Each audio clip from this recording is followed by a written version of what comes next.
मैं सभी जो हमारे पार्टिसिपेंट्स हैं उनका स्वागत करना चाहूँगा कि उन्होंने अपना टाइम भी निकाला और यहाँ पर सुनने के लिए एक अच्छा माहौल बनाया।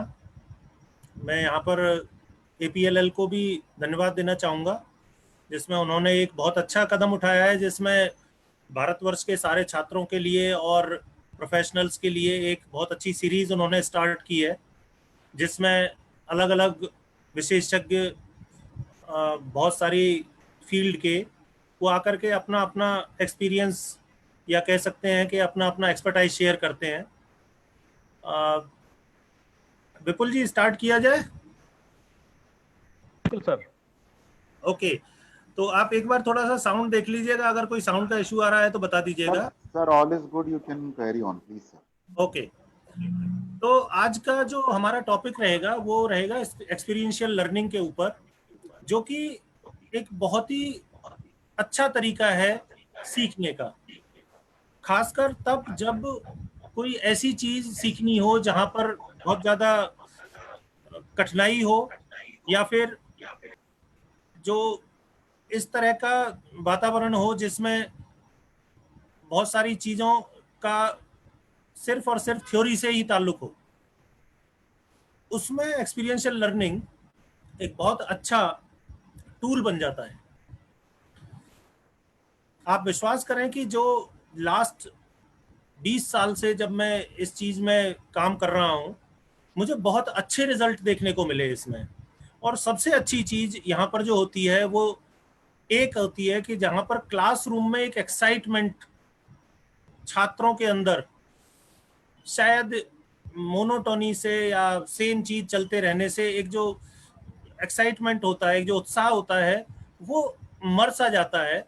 लेकिन एक्सपीरियंशियल लर्निंग के कारण ये बहुत ही ज्यादा एक्सपोनेंशियल, मतलब बहुत ज्यादा अच्छी तरह से लोगों को और छात्रों को एक्साइट करता है, और वो सीखते हैं, और सीखते भी उस तरह से हैं जिसमें इन्वॉल्व हो जाए। तो इसके साथ ही मैं अपना ये जो आज का लेक्चर है वो स्टार्ट करूंगा। हम लोग देखेंगे इसमें कि ये क्या होता है, हाउ टू एक्सपीरियंस, कौन कौन सी लर्निंग इसमें होती है, हम कुछ नया सोच सकते हैं क्या इसके बारे में, और इसमें कौन आपकी मदद करता है।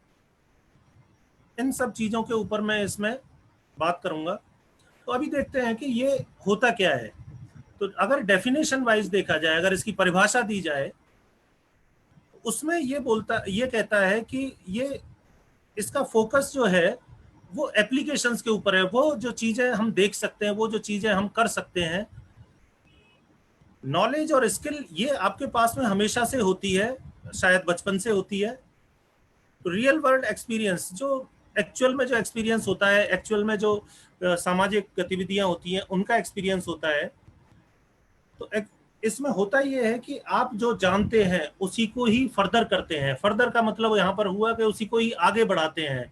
जैसे अगर कोई व्यक्ति दौड़ता है, अगर कोई व्यक्ति स्प्रिंटिंग करता है शायद 100 मीटर्स की, तो हर बार अपना रिकॉर्ड तोड़ना चाहता है। इसी तरह से एक्सपीरियंशियल लर्निंग में करने के बाद में चीजों को समझना और फिर उसके बाद में इंप्रूव करना, ये इसकी खासियत होती है। तो यहां पर आप देख पा रहे होंगे कि इसमें हम किस किस चीज के ऊपर ध्यान देते हैं। तो सबसे पहली चीज होती है एक्सपीरियंस। हम इसको एक एक एक उदाहरण के रूप में लेते हैं कि आप बचपन में जब साइकिल चलाना सीखे थे, आप ध्यान करें, आप बचपन में जब साइकिल चलाना सीखे थे तो आपने कुछ तो ऑब्जर्वेशन किया होगा कि लोग कैसे साइकिल चलाते हैं, और उसके बाद में खुद ट्रायल किया होगा। और वो ट्रायल आपका कुछ नहीं था, वो ट्रायल ही आपका ये एक्सपीरियंस था, जो ऊपर की साइड में लिखा हुआ है एक्सपीरियंस। ऐसा भी नहीं है कि एक ही बार में आपने साइकिल चलाना सीख लिया, तो शायद गिरे भी होंगे या थोड़ा सा आपको तकलीफ भी हुई होगी। तो जब वो तकलीफ हुई उस टाइम पर वो रिफ्लेक्शन आपके दिमाग में आया होगा कि नहीं, मुझे कुछ इस तरह से करना चाहिए था। इसका मतलब आप उसको कॉन्स्टेंटली इम्प्रूव करते हैं, और जब वो इम्प्रूवमेंट हो जाता है फिर से आप कुछ कंसेप्ट बनाते हैं कि नहीं, अगर कुछ मोड़ आएगा तो मुझे इस तरह से झुकना है, अगर मुझे आगे चलना है, किस स्पीड में जाना है, ब्रेक एकदम से नहीं लगाने हैं। और ये सारी तरह की बातें हैं जो आपने बचपन में फेस की हैं, मैं वो सिर्फ बता रहा हूं आपको। ये करने के बाद में फिर से आपने एक्सपेरिमेंट किया और शायद इस एक्सपेरिमेंट में आप सक्सेसफुल हो गए, आप सफल हो गए, तो आपको साइकिल चलाना आ गया। ये कुछ इसी तरह से काम करता है, जिसमें आप किसी एक सिचुएशन को एक्सपीरियंस करते हैं और उसके बाद में उसी सिचुएशन में दोबारा जाने पर उसमें अपना और अच्छा काम करते हैं। तो ये तो हो गई परिभाषा की तरफ से। एक्सपीरियंशियल लर्निंग एक बहुत ही अच्छी, आप कह सकते हैं कि बहुत ही अच्छा टूल है, जिसको आप कहीं पर भी किसी भी चीज में लगा सकते हैं। वो हम आगे देखेंगे कि किस किस चीज में इसको लगाया जा सकता है। और यही यहाँ पर लिखा हुआ है, आप सोशल साइंसेज में हैं, आप इंजीनियरिंग में हैं, आप कॉमर्स में हैं, आप डॉक्टर बन रहे हैं, या कोई भी ऐसा फील्ड जो आपने अपनी चॉइस का लिया हुआ है या आप अपने इंटरेस्ट का है, उसमें आप अगर इसको लगाकर देखेंगे तो आपको बहुत अच्छा रिजल्ट देखने को मिलेगा।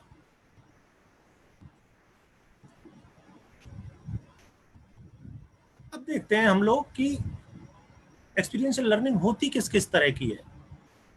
तो यहां पर आप देख रहे हैं कम्युनिटी एंगेजमेंट, या कह सकते हैं कि समाज से जुड़ना। दूसरा है एंटरप्रेन्योरशिप, जिसमें आप किसी तरह का बिजनेस स्टार्ट करते हैं। तीसरा है इंटर्नशिप, जो आजकल बहुत ज़्यादा स्टूडेंट्स के लिए, छात्रों के लिए ज़रूरी हो गया है। चौथा है प्रोजेक्ट बेस्ड लर्निंग, जिस पर हम थोड़ा सा डिटेल में बात करेंगे। और पांचवा है रिसर्च। ये पांचों जो हेडिंग आप यहाँ पर देख रहे हैं, इनमें एक्सपीरियंशियल लर्निंग एक इंटीग्रल पार्ट होता है। इस तरह से आप कर सकते हैं। तो अब चलेंगे हम कम्युनिटी एंगेजमेंट की तरफ। सपोज समझते हैं कि आपके गांव या शहर में कोई ऐसा आपने कार्य करना है जिससे सामाजिक जागरूकता आए। तो इसके लिए ऐसा तो नहीं है कि हम अकेले ही सारी चीजें करना चालू कर दें। उसके लिए हम क्या करते हैं कि अपने साथ में ऐसे लोगों को लेना स्टार्ट करते हैं जो उस फील्ड के शायद एक्सपर्ट हों। कोई ऑर्गेनाइजेशन का एक्सपर्ट हो सकता है, कोई रिसोर्सेज का एक्सपर्ट हो सकता है, कोई चीजें करवाने का एक्सपर्ट हो सकता है। तो ये सारे एक्सपर्ट आपको यहाँ पर दिख रहे हैं, और यहाँ पर आप करते हैं अपने दिमाग में एक प्लानिंग कि अगर हमें इस कार्य को करना है तो वो कैसे किया जाएगा। कैसे किया जाएगा, इसका मतलब सभी लोगों को साथ में लेना है इसमें। जैसे एक नई दिशा में आपका यहाँ पर काम हो रहा था, वो है टॉयलेट बनाने का। तो उसमें जन जागरण अभियान शुरू हुआ था। गांव के गांव और सरपंचों ने खासकर उसमें बहुत बड़ा योगदान दिया था, जिसमें सामाजिक जागृति ला करके उन्होंने हर घर में एक टॉयलेट बनवाया। तो ये एक कम्युनिटी एंगेजमेंट होता है, जिसमें छात्र शायद जाकर के बहुत अच्छा सीख सकते हैं। तो अभी हम चलेंगे इसमें कि ये क्या करता है आपके लिए कम्युनिटी एंगेजमेंट। आप किसी भी सब्जेक्ट के हों, आप किसी भी विषय के हों, अगर आप कम्युनिटी एंगेजमेंट में जाते हैं तो आपकी जो नॉलेज है वो और ज़्यादा बढ़ती है।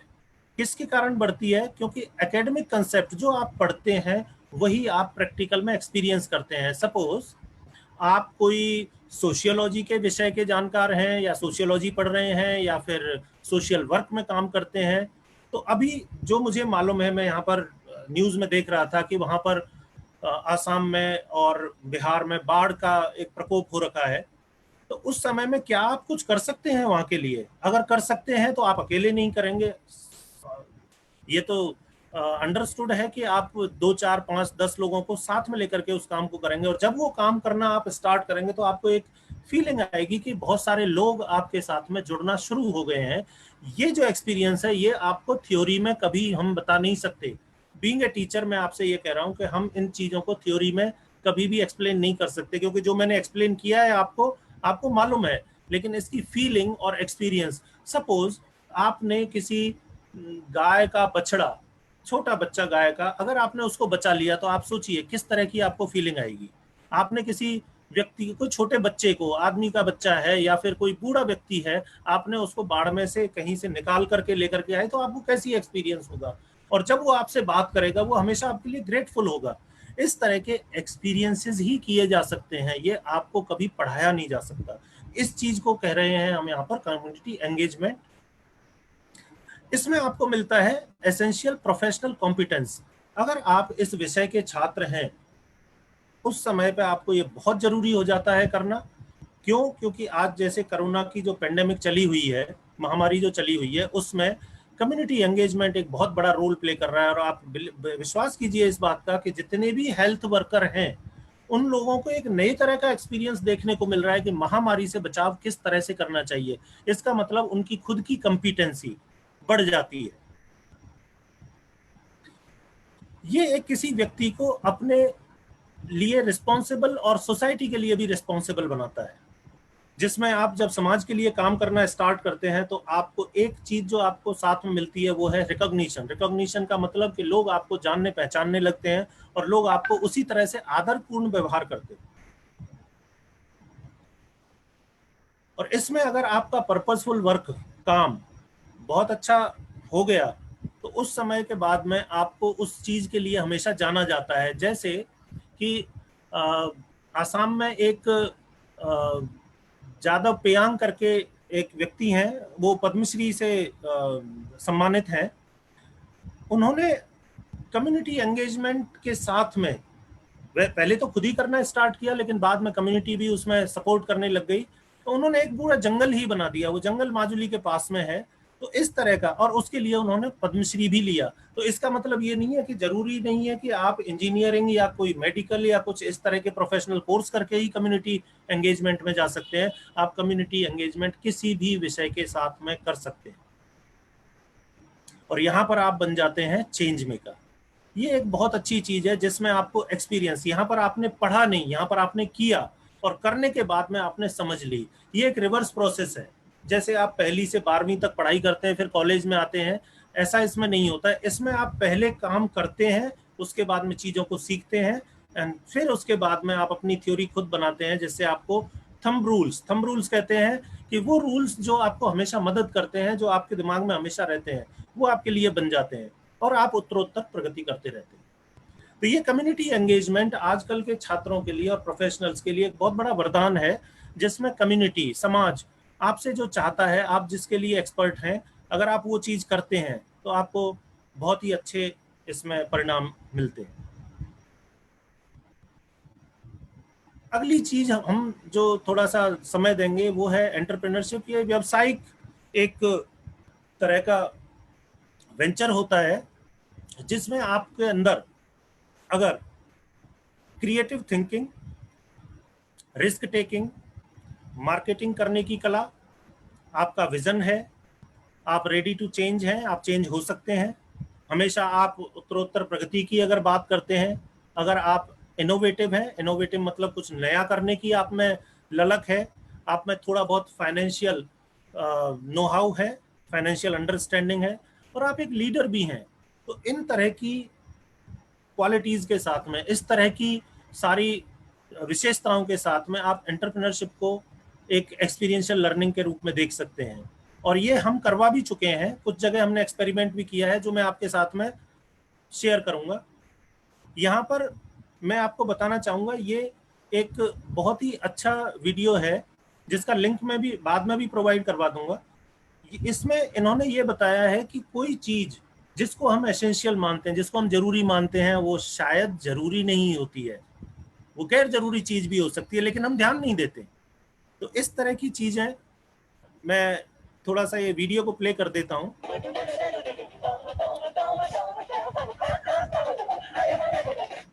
I have a question and I want to do something ये about इंग्लिश में है वीडियो। why does सर ये वीडियो विजिबल नहीं है, माफी चाहेंगे सर। वीडियो विजिबल नहीं है। it's used by जी। 2/3 of the world's population on a daily basis. The box makes it more expensive for the makers and for the buyers. And the sir visible है video? नहीं, video नहीं आ रहा है। Okay, कोई बात नहीं। तो मैं यहाँ पर आपको, ये वीडियो चल नहीं पा रहा है, शायद कोई तकनीकी, अब दिख रहा है, अब विजिबिलिटी आ गई है। ठीक है, कोई बात नहीं। मैं आपको बताता हूँ इस वीडियो में क्या है। अच्छा, सभी लोग सोचिए, जो भी हमारे साथ में यहाँ पर अभी मैं देख पा रहा हूँ 334 लोग जुड़े हुए हैं, सभी लोग सोचिए कि हम लोग सुबह जब ब्रश करते हैं तो वो टूथपेस्ट यूज करते हैं, और टूथपेस्ट को जब हम बाजार लेने जाते हैं तो वो हमें कैसे मिलता है? हमको एक डब्बा मिलता है, उसमें टूथपेस्ट होता है, हम उसे घर लेकर के आ जाते हैं। लेकिन उसके तुरंत बाद क्या होता है, जब हमें उस टूथपेस्ट को यूज करना होता है तो वो जो डब्बा होता है उस डिब्बे का क्या किया जाता है? उस डिब्बे का कोई यूज नहीं हो। सभी लोग एग्री हैं इसमें? जी। जब हम लोग टूथपेस्ट को बाजार से लेकर के आते हैं उस समय वो डब्बे में पैक होकर के आता है, लेकिन जैसे ही हम उसको खोलते हैं डिब्बा साइड में या डस्टबिन में चल, उस डिब्बे का कोई यूज नहीं होता है और वो जी। डस्टबिन में पड़ा रहता है। तो क्या इस डिब्बे का जरूरी है? आइसलैंड, ये जो वीडियो था ये आइसलैंड का वीडियो था, जहां पर किसी ऐसे व्यक्ति ने जो आप जैसा होगा, जिसमें ऐसी सोचने की थिंकिंग की कैपेबिलिटी होगी, उसने सोचा कि क्या इसमें कोई चेंज हो सकता है? हाँ बिल्कुल चेंज हो सकता है। क्या ऐसा हो सकता है कि जो प्लास्टिक की ट्यूब में टूथपेस्ट आता है वो सिर्फ ट्यूब ही दी जाए? यहां पर आपको ये सोचना पड़ेगा कि वो जो डब्बा है वो डब्बा सिर्फ और सिर्फ एस्थेटिक, उसको अच्छा बनाने के लिए दिया जाता है, इसके अलावा उस डिब्बे का और कोई काम नहीं होता है। तो आइसलैंड में लोगों ने क्या किया, उन्होंने कहा कि बोले भाई इससे तो आपका जो पेड़ों की कटाई और दुनिया भर के रिसोर्सेज जो उस डिब्बे को बनाने में लगे, वो रिसोर्सेज का दोहन हो रहा है, वो रिसोर्सेज को यूज किया जा रहा है, तो वो जरूरी नहीं है वो चीज। तो उन लोगों ने उन डिब्बों को यूज करना बंद कर दिया, वो डायरेक्ट पेस्ट लेकर के आते हैं ट्यूब में। और ये एक बहुत बड़ा रिवॉल्यूशन है। पूरी कंट्री, पूरा देश जो है आइसलैंड, अब वो बिना डिब्बों के टूथपेस्ट का ट्यूब यूज करता है। तो ये एक ऐसी चीज है जो बहुत छोटी सी चीज है, हम लोग भी यूज करते हैं, लेकिन हमारे दिमाग में कभी नहीं आती है कि क्या हम कुछ इसके बारे में सोच सकते हैं। तो ये जो एंटरप्रेन्योरशिप होती है ये ऐसे ही आपको सिखाती है कि कौन सी चीज गैर जरूरी है या किस चीज में कुछ नया किया जा सकता है। इन चीजों के चलते हुए अब मुझे लगता है सभी लोगों ने देख लिया होगा कि कौन कौन सी तरह की क्वालिटीज आपके अंदर होनी चाहिए। और सबसे अच्छी जो क्वालिटी इसमें है वो ये है कि अगर आपके मन में इच्छा है, अगर आपको अपने ऊपर विश्वास है, तो फिर ये क्वालिटीज आप अपने आप पैदा भी कर सकते हैं, और या फिर आपके साथ में जो टीम जुड़ेगी उसमें ये क्वालिटीज हो सकती हैं। तो एंटरप्रेन्योरशिप को हम थोड़ा सा और डिटेल में लेंगे।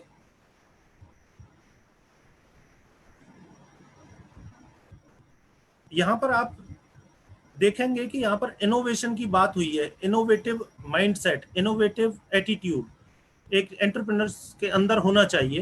तो यहाँ पर मैं आपको देखता हूँ, अगर आपको ये वीडियो चलता है तो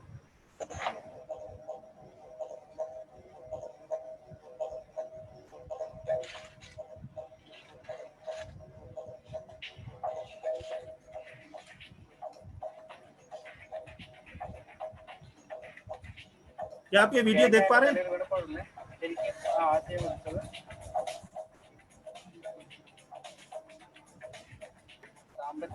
यस सर।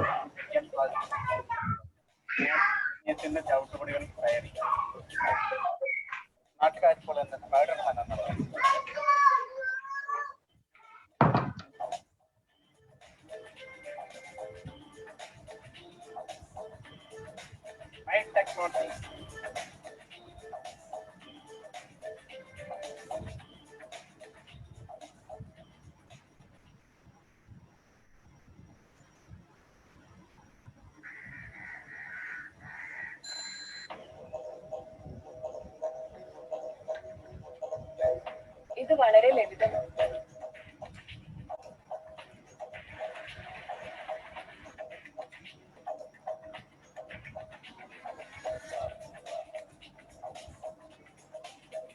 ഇത് ആകർഷകമായ ഒരു ഇലക്ട്രോണിക് ഉപകരണമല്ല.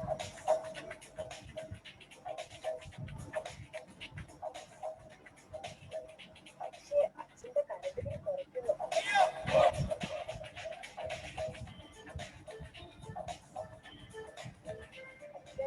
ശബ്ദം ഉണ്ടാക്കുന്നുണ്ട്. പക്ഷേ എന്റെ ടീച്ചർ പറഞ്ഞിട്ടുണ്ട് ഈ ലോകം ഒരു പൊട്ടിത്തെറിയാണ് ഉണ്ടായിട്ടുള്ളത്.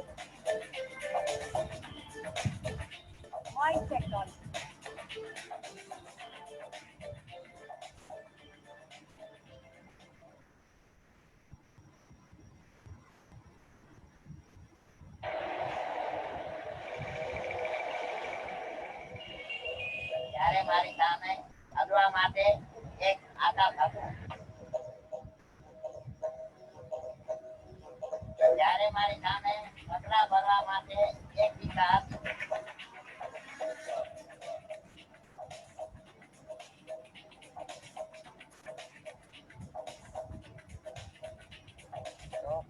पूछू मैंने ओके ये केम था मात्र दौड़ीताने मुश्किली माथे बाहर काढू इसके लिए वो जाते उकेला जब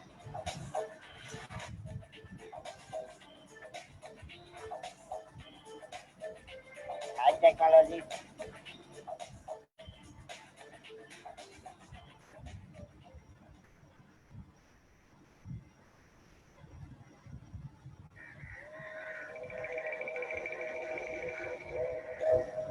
नाव का इंतजार मुझे गवारा न था। मुझे मेरे प्यार से मिलना ही था।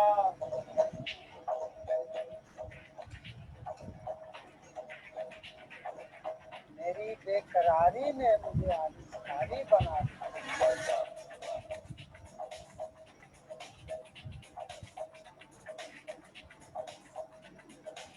पर प्यार को भी आविष्कार का सहारा लेना ही पड़ता है। आविष्कार ही मेरी नूर का नूर है, नई खोज ही मेरी जिंदगी का जरूर है। हाई टेक्नोलॉजी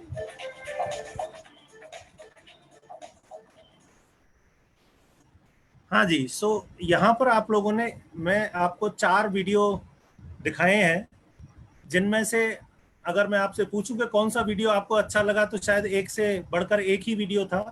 पहला जो था वीडियो वो था एक गांव के लोग जो कि नारियल को तोड़ने के लिए कुछ ऐसा बना लेते हैं जो शायद हम लोगों के लिए चढ़ना मुश्किल होता है और उन लोगों के लिए भी मुश्किल था, लेकिन वो सोच पाए, वो इनोवेट कर पाए, वो ये सोच पाए कि क्या मैं इस चीज में कुछ नया कर सकता हूं, और उस नए के करने की जुनून में उन लोगों ने एक ऐसा इम्प्लीमेंट बना दिया जो आज की डेट में पेटेंट हो गया। दूसरा, रम्या जोश जो कि एक साइकिल से चलने वाली वॉशिंग मशीन बनाई।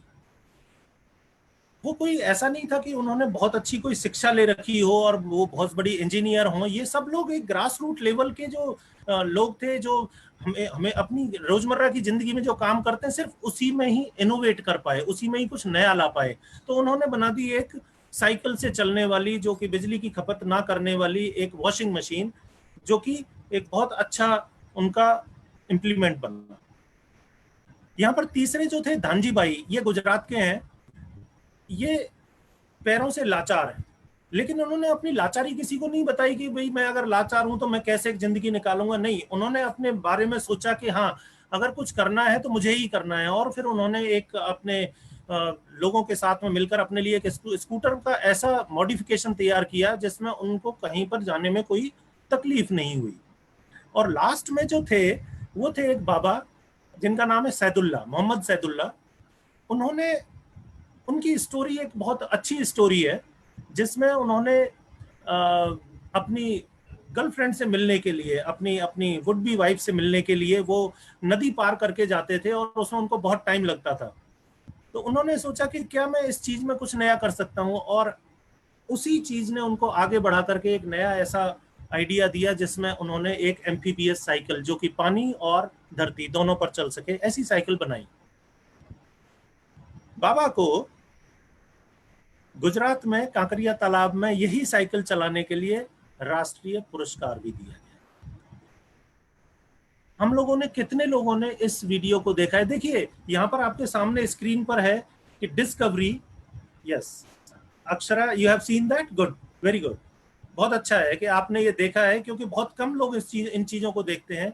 देखिए किसने बनाया ये video? Discovery channel. Discovery channel India में तो नहीं है, डिस्कवरी की टीम कहीं बाहर से आई होगी और अंग्रेजों ने आकर के इस वीडियो को शूट किया है। उसके बाद में यही जो हमारे लोगों ने बनाया उसी को हमको दिखाया गया कि देखिए आपके यहाँ पर इस तरह के इनोवेशन, नयापन आ रहा है।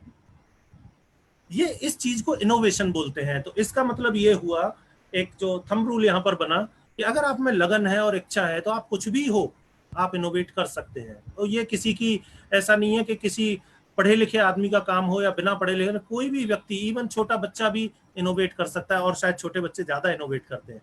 मैं यहाँ पर कुछ एग्जांपल्स आपको देने चाहूंगा जहां पर, जो कि रियल लाइफ एग्जांपल है। यहाँ पर आप स्क्रीन पर देख रहे हैं एक, ये 24 साल का लड़का है, इसका नाम है निशांत भारद्वाज, ये हमारे पास में ही है, गुड़गांव में ही है। इन्होंने अपना एक नया काम स्टार्ट किया। लोग सर्विस सेंटर खोलते हैं, लोग बहुत सारे ऐसे चीजें करते हैं जिसमें उनको व्यवसाय मिलता है। नई सोच के कारण इन्होंने अपना एक नया सेगमेंट, नया कह सकते हैं कस्टमर बेस तैयार किया। इन्होंने क्या किया, इन्होंने अपना एक ऐसा डीप क्लीनिंग का शोरूम खोला जिसमें हाई एंड गाड़ियां, सिर्फ हाई एंड गाड़ियों के लिए ही डीप क्लीनिंग होती है, और उसका नाम दिया कार स्टूडियो। ये कार स्टूडियो की एक ही ब्रांच थी अभी तक, अब ये यहाँ पर इसी शहर में गुड़गांव में ही 4 ब्रांचेस खोलने वाले हैं। इनको एक टाइम लगा है, शायद 4 साल का टाइम लगा है, जिसमें इन्होंने अपने आप को एस्टेब्लिश किया और आज की डेट में ये अपने आप को आगे बढ़ा रहे हैं। तो इसका मतलब इन्होंने जीरो से स्टार्ट किया, कुछ लोन भी लिया होगा, उसके बाद में बहुत परेशानियों के साथ में इन्होंने शुरुआत की होगी और धीरे धीरे आगे बढ़ते हुए आज वो इस मुकाम तक पहुंच गए कि मेरी पीपीटी में भी जगह पा ली है। तो इससे बढ़िया क्या हो सकता है? ये होती है आपकी वो एक्सपीरियंशियल लर्निंग जो आपकी लाइफ के साथ में चलती है, प्लस आपको पैसा भी देती है। नेक्स्ट नाम है अर्जुन शाहने। अर्जुन शाहने को अगर आप यहाँ पर स्क्रीन पर देखेंगे तो आपको लगेगा कि ये कोई व्यक्ति ऐसा है जो शायद मॉडल है। हाँ जी, आप बिल्कुल सही समझे, ये मॉडल ही है। और ये बहुत सारी, जैसे यहाँ पर आप देख पा रहे हैं, अल्ट्राटेक सीमेंट के लिए ये मॉडलिंग करते हैं और बहुत सारे अदर इनके बहुत अच्छे अच्छे प्रोजेक्ट्स हैं, और ये एडवर्टाइजमेंट में टीवी पर भी आते हैं। तो क्या ये सिर्फ मॉडलिंग ही कर रहे हैं? इनकी एज मुश्किल से 26 साल के आसपास होगी। क्या ये सिर्फ यही कर रहे हैं? नहीं जी, इनका एक काम और है, ये इनका शौक है, ये चीज इनका शौक है, लेकिन इनका जो एक्चुअल काम है वो यहाँ पर है। इन्होंने एक कंपनी डाली है जिसका नाम है सोलर इन्विक्टस, और ये कंपनी सोलर इंस्टॉलेशन की महारत में आगे है। तो इसका मतलब कोई भी व्यक्ति कुछ भी कर सकता है और कितना भी आगे बढ़ सकता है। ये सिर्फ और सिर्फ आपका एक्सपीरियंशियल लर्निंग से आता है, ये किताबें पढ़ने से नहीं होता। बहुत कम रोल होता है। किताबें पढ़ने की जरूरत आपको तब पड़ती है जब आप और आगे बढ़ना चाहते हैं, तब आप किताबों में जाते हैं कि अगर किसी और ने कुछ किया हुआ है तो शायद वो मेरे लिए कुछ फायदा हो जाए। नेक्स्ट है, बहुत ही इंटरेस्टिंग है, अश्विन पाटिल। अश्विन पाटिल एक बहुत ही यंग एनर्जेटिक प्रोफेशनल है। 36 साल की उम्र में इन्होंने रिटायरमेंट ले लिया है, और ये HCL में रहे हैं। उसके बाद में ये दुबई और इंग्लैंड में भी इन्होंने अपनी कंपनी का नाम आगे बढ़ाया, और फिर उसके बाद में अब ये बेंगलोर में ध्याना कैफे जो है वो चलाते हैं। इनकी कैफे पर सिर्फ और सिर्फ हेल्दी फूड मिलता है। तो इन्होंने अपना कस्टमर सेगमेंट डिफाइन कर लिया, जो लोग हेल्थ कॉन्शियस है वही सिर्फ इनके यहाँ पर जाते हैं, और बहुत सारे लोग आते हैं इनके यहाँ पर, लाइन लगती है। तो एक 36 साल की उम्र वाला लड़का अगर इस चीज को सोच सकता है और कर सकता है तो शायद ये एक बहुत अच्छी चीज है। और दूसरा काम है इनका इंटरनेट के थ्रू लोगों को शिक्षा देना, जिसमें ये वेलबींग सिखाते हैं। जैसे आज की डेट में जो बहुत सारा हमारे ऊपर स्ट्रेस हो रखा है, जिसमें हम लोग अपने आप को घरों में बंद करके सोच नहीं पा रहे हैं कि हम आगे क्या करें और आगे कैसा होगा। तो इन्होंने ये जुड़ते हैं लोगों के साथ में, इनकी एक पूरी कम्युनिटी है, और ये वहां पर अपने ऑनलाइन कोचिंग करते हैं। यहाँ पर मैंने इनकी लिंक भी दे रखी है, हो सकता है ये लिंक चले नहीं क्योंकि मैंने आपको पीपीटी शेयर कर रखी है। इसमें आप इस लिंक को जरूर देखिएगा, ये बहुत ही इंटरेस्टिंग लिंक होगी और आप हंस हंस के परेशान हो जाएंगे। और यही इनका बहुत अच्छा इनिशिएटिव भी है।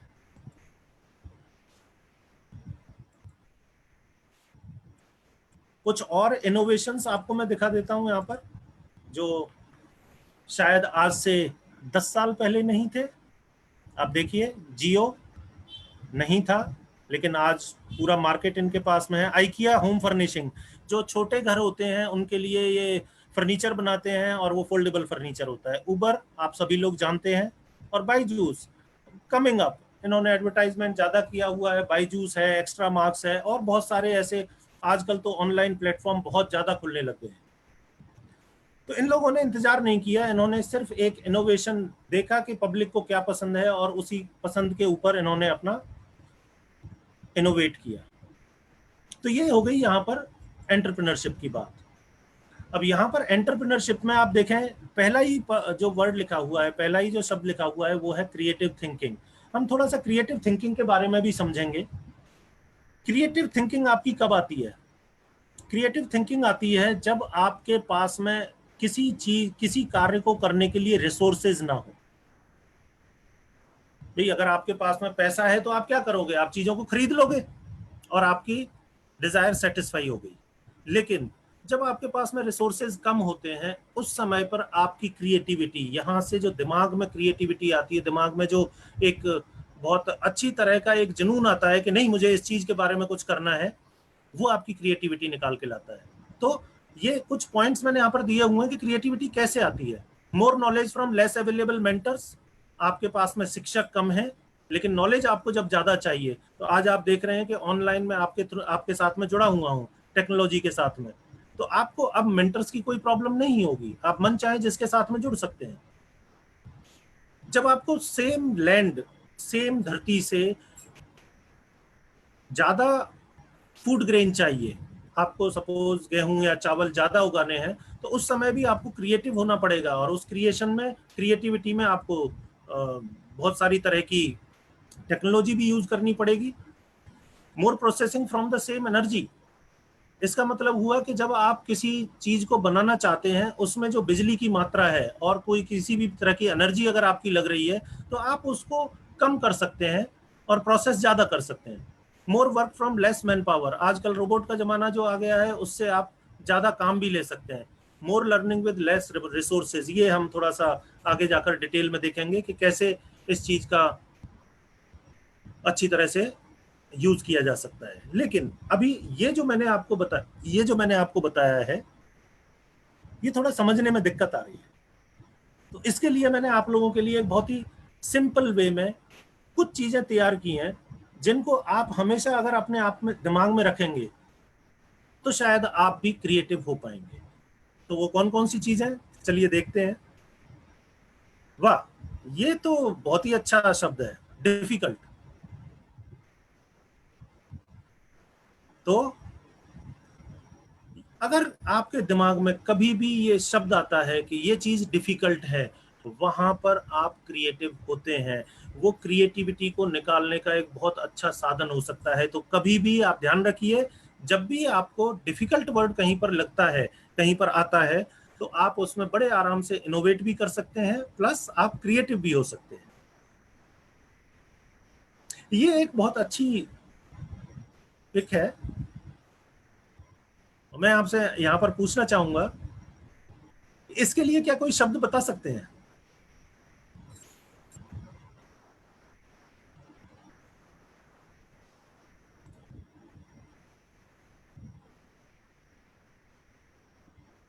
ये जो आपकी पिक है जिसमें एक हाथी रस्सी के ऊपर चल रहा है और वो भी आसमान में, क्या इसके लिए कोई शब्द हो सकता है? हाँ, चलिए इसके लिए शब्द मैं बताता हूं आपको। ये शब्द है इम्पॉसिबल। ऐसा नहीं हो सकता भाई, आप सोचिए इस चीज के बारे में, क्या ऐसा हो सकता है? नहीं। तो जहां पर ये शब्द आ जाए आपका इम्पॉसिबल, वहां पर भी आप क्रिएटिव हो सकते हैं। जैसे आज से 10 साल पहले हम सोच नहीं सकते थे कि हम ऑनलाइन इस तरह से बात कर पाएंगे। इट वॉज नॉट पॉसिबल, ये पॉसिबल था ही नहीं, ये संभव नहीं था उस समय। लेकिन आज ये सब संभव हो रहा है। किसकी वजह से? टेक्नोलॉजी की वजह से, तकनीक की वजह से। तो पहला वर्ड हो गया सभी लोगों के लिए डिफिकल्ट, दूसरा वर्ड हो गया इम्पॉसिबल। अब चलते हैं हम तीसरे वर्ड की तरफ। ओहो, ये बहुत अच्छा वर्ड है और ये आपने बहुत बार भी बोला होगा। हाँ, आपने बहुत बार बोला है। अगर आपको बोला जाए कि भाई आपको अभी की अभी 10 किलोमीटर की रेस लगानी है, तो आपके मुंह से यही वर्ड निकलेगा कि आई कांट। लेकिन ये आई कांट आया कहां से? ये बहुत जरूरी बात है जो आपको समझनी पड़ेगी, इसीलिए मैं इसमें थोड़ा सा टाइम भी ले रहा हूं। आई कांट शब्द आया आपके दोस्त, आपके पेरेंट्स, आपके भाई बंधु और आपके जो नाते रिश्तेदार हैं उन लोगों से। ऐसा कैसे हो सकता है? आपने तो कभी नहीं सोचा। आप जब छोटे थे तो आप सोचिए, आप आंख बंद करके अगर थोड़ा सा सोच सकते हैं कि ये आई कांट वर्ड क्या आपके दिमाग में कभी आया? नहीं, ये एक्सटर्नल फोर्सेस ने आपके दिमाग में डाला कि बेटा नहीं, ये तू नहीं कर सकता। और जहां पर उन्होंने बोल दिया कि तू ये नहीं कर सकता, तो आप उसको अपने मन में एक बोझ की तरह लेकर के बैठ गए, आई कांट।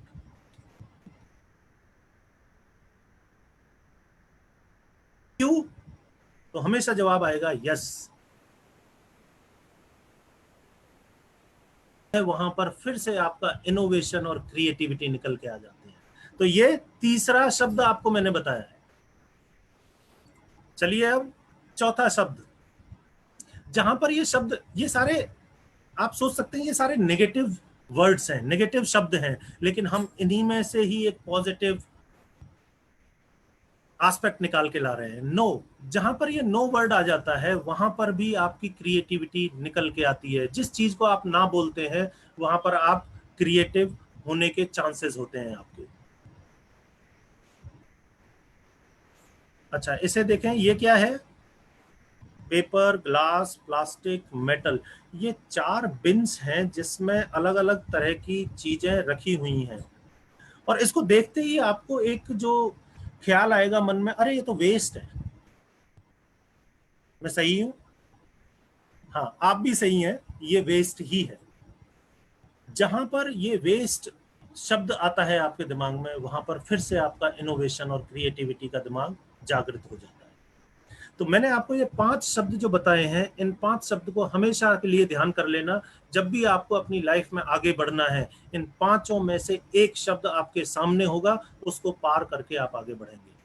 और ये क्रिएटिविटी होती है। आप जितने भी बिजनेसेस देख लें, आप जितने भी एंटरप्रेन्योर्स देख लें, उन सब लोगों ने इन्हीं चीजों के ऊपर काम किया है। वेस्ट ऑफ टाइम भी हो सकता है यहाँ पर। आज देखिए, वेस्ट ऑफ टाइम नहीं हो रहा है कि आप अलग अलग जगह पर बैठे हुए हैं और मैं यहाँ से आपको लेक्चर दे रहा हूँ, तो कोई वेस्टेज ऑफ टाइम नहीं है यहाँ पर।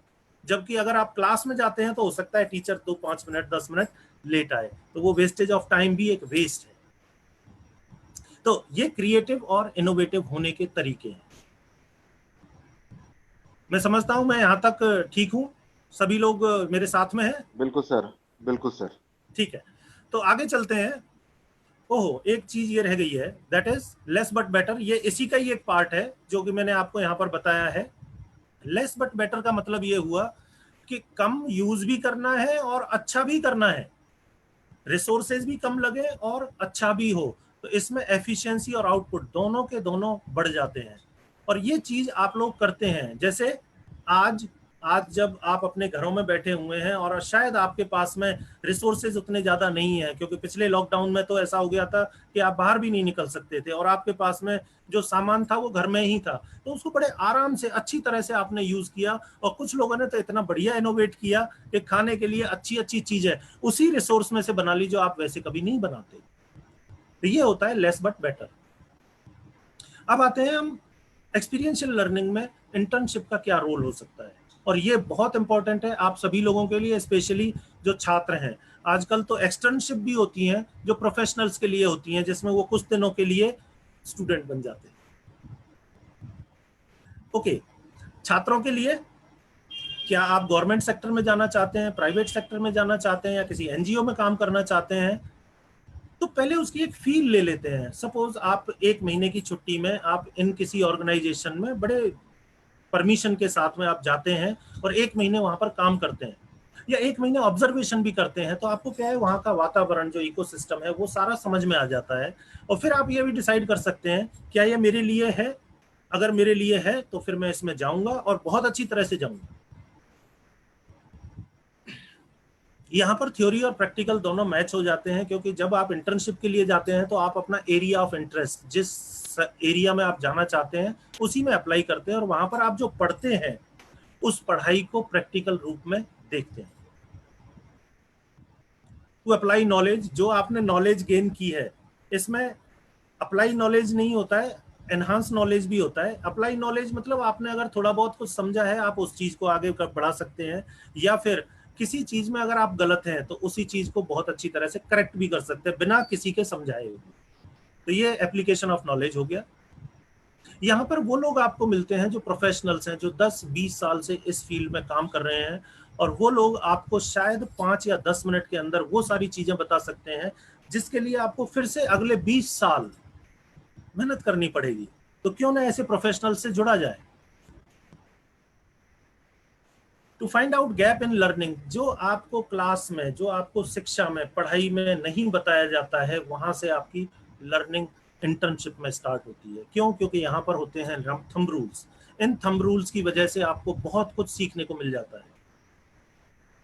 टू सी पॉसिबल इनोवेशन, ये आपका, जब आप किसी ऐसे इकोसिस्टम में जाते हैं तो आपको वहाँ की कमियां पहले नजर आती हैं, क्योंकि हमारा जो ह्यूमन सेंट्रिक माइंडसेट है वो पहले कमियां जरूर ज्यादा ढूंढता है और अच्छी बातें कम ढूंढता है। तो आप अगर एंटर होते हैं किसी ऑर्गेनाइजेशन में और वहां पर सपोज पानी की व्यवस्था नहीं है, और या फिर कोई ऐसी चीज जो आपको जरूरत है उसकी व्यवस्था नहीं है, तो आप जाकर के बोल सकते हैं। तो आपको समझ में भी आएगा कि नहीं, इस ऑर्गेनाइजेशन में अगर इस चीज की कमी है, मैंने बहुत छोटी चीज बताई है आपको, अगर इस चीज की कमी है तो शायद जब आप इस ऑर्गेनाइजेशन में आगे जाएंगे तो आप उस चीज को कर पाएंगे जिससे ऑर्गेनाइजेशन बहुत छोटी सी चीज की वजह से आगे भी बढ़ सकती है। यहां पर आप रियल और प्रैक्टिकल प्रॉब्लम्स को सॉल्व करते हैं। अगर आप देखें, अगर मैं आप सभी लोगों से रिक्वेस्ट करूं कि आप अपने आसपास रूम में और आप जहां पर भी बैठे हुए हैं वहां पर देखिए, आपको बहुत सारी चीजें दिखेंगी, जैसे पंखा दिखेगा, लाइट दिखेगी, या कुछ अलमीरा दिखेगा, या मोबाइल का चार्जर दिखेगा, या फिर एसी का रिमोट दिखेगा, या एसी दिखेगा। ये सब क्या है? ये प्रॉब्लम्स के सॉल्यूशन है साहब। आप एक बार देखिए तो सही। लेकिन सॉल्व किसने किया? सॉल्व उसने किया जो आपसे बहुत पहले कभी इस चीज को सोच पाया। ये सारे सॉल्यूशंस हैं। तो क्या आप इनसे बढ़कर के कोई सॉल्यूशन सोच सकते हैं? हाँ, बिल्कुल सोच सकते हैं। तो अभी आप क्या सोचते हैं कि ये जो व्हाट्सएप और फेसबुक आप यूज कर रहे हैं, आने वाले 10 सालों के अंदर ये इनके कंपटीशन में कोई नहीं आएगा?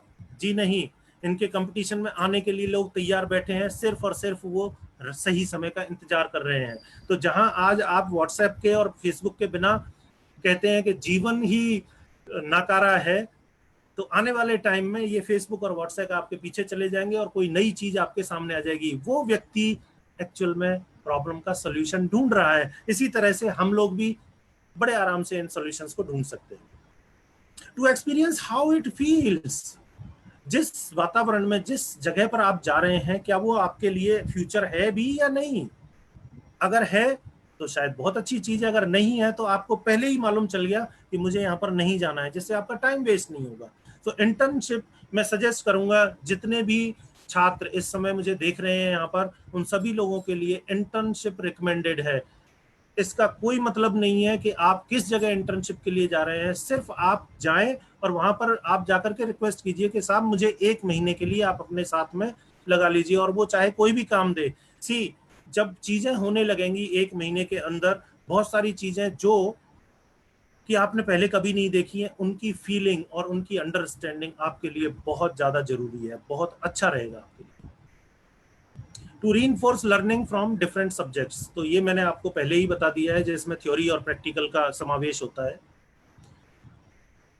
आगे बढ़ते हुए छात्रों के लिए सबसे बेस्ट सॉल्यूशन जो है वो है प्रोजेक्ट बेस्ड लर्निंग। क्यों? क्योंकि ये इन्वॉल्व करता है आपको। आप सोचिए, अगर आपने कोई ड्राइंग कभी बनाई होगी तो उस ड्राइंग के अलावा आपने कभी सोचा? जिस समय आप उस ड्राइंग को बना रहे थे, उस समय आपके दिमाग में सिर्फ और सिर्फ ड्राइंग ही थी, जबकि बहुत सारे प्रॉब्लम्स होंगे घर में, लेकिन आपने उस चीज को किया। ये होता है इन्वॉल्वमेंट। इन्वॉल्वमेंट का मतलब ये मन से आता है। सपोर्ट नीडेड फ्रॉम मेंटर, यहाँ पर एक चीज की जरूरत होती है, वो होता है मेंटर। मेंटर वो विश्वास पात्र आदमी होता है जो आपको हमेशा सही सलाह दे। इसके बारे में हम बात करेंगे। इसमें एक पॉसिबिलिटी होती है प्रोजेक्ट बेस्ड लर्निंग में कि आपकी पॉसिबिलिटी एंडलेस होती है। आप बना कुछ रहे हैं और आपको रिजल्ट्स बहुत सारे मिल रहे हैं, वो मैं आपको बताऊंगा। And great tool for overall learning, ये आप में से हर छात्र के लिए जो किसी भी फील्ड में, किसी भी एरिया में अगर फर्स्ट ईयर में है, तो आपको एक बार जरूर प्रोजेक्ट के लिए काम करना है। और वो मैं आपको बताऊंगा अपने कॉन्टेक्स्ट में कि हम लोगों ने क्या किया और हमने क्या रिजल्ट्स लिए हैं। So ready? मेरे पास में बहुत सारी स्टोरीज हैं आपको सुनाने के लिए, आप बोर नहीं होगे, चिंता मत कीजिए। So let us try it, let us see it.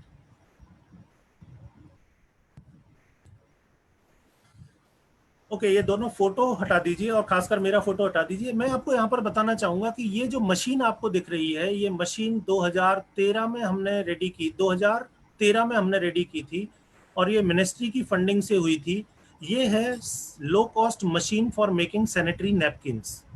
यहाँ पर हमारे इंजीनियरिंग के सारे फंडामेंटल्स का यूज करके हमने उस मशीन को बनाया था, जो मशीन इनएफिशिएंट थी।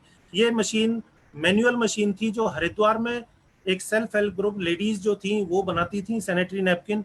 हमारा ये जो बच्चा था सुरभित अरोरा, ये वहां पर गया, वहां पर पूरा समझ करके आया और उसकी जो वहां पर लेडी थी उनकी प्रॉब्लम्स को समझते हुए हमने इस मशीन को डिजाइन और मैन्युफैक्चर किया।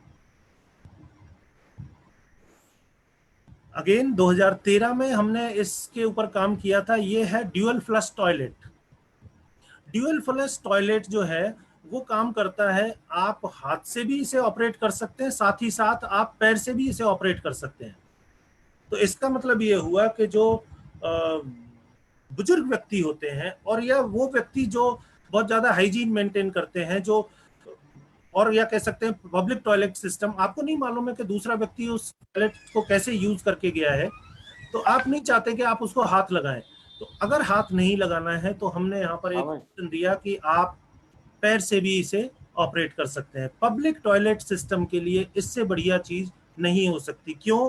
क्योंकि आज की डेट में अगर आप देखें, वैसे तो पब्लिक कहीं पर जा ही नहीं रही है, बट धीरे धीरे जब जाना स्टार्ट होंगे तो पब्लिक टॉयलेट सिस्टम में इस चीज की जरूरत है, जो कि हम 2013 में बना पाए और 2013 में ही हमने इसका एक पेटेंट फाइल किया था। जो मेरा छात्र है उसका नाम है प्रखर पांडे और यहाँ पर आप देख रहे हैं सुरभित अरोरा।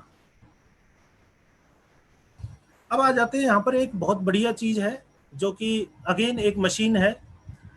जो हरा नारियल होता है आपका, हरे नारियल को आप नारियल पानी पीने जाते हैं तो वो क्या करते हैं, वो हाथ से काट करके आपको देता है। हमने उस हाथ से काटने के प्रोसेस को एलिमिनेट करके एक मशीन डिजाइन कर दी और मैन्युफैक्चर कर दी, जिसमें अगेन हमने एक पेटेंट फाइल किया था। इस मशीन का मेरे पास में वीडियो भी है, अगर वो वीडियो चल गया तो आप लोगों को आप लोग देखेंगे कि काम भी कैसे करती है।